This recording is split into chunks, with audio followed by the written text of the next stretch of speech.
রংপুর মেডিকেলে মায়ের মরদেহ ফেরত দিতে ছেলেকে কান ধরিয়ে উঠবসের অভিযোগ উঠেছে চিকিৎসকদের বিরুদ্ধে।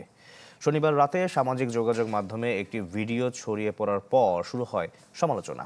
জানা যায়, অসুস্থ হয়ে মেডিকেলে ভর্তি হন ৫৫ বছরের নুরুন নাহার বেগম। পরে চিকিৎসাধীন মারা যান তিনি। চিকিৎসায় অবহেলার অভিযোগ এনে চিকিৎসকদের সাথে স্বজনদের হাতাহাতি হয়।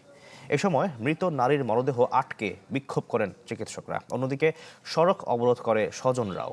অভিযোগ, মৃতের ছেলেকে ডেকে নিয়ে পরিচালকের কক্ষে কান ধরিয়ে উঠবসের পর মরদেহ ফেরত দেওয়া হয়। মেডিকেল কর্তৃপক্ষের দাবি, অযৌক্তিকভাবে হামলার শিকার চিকিৎসকরা।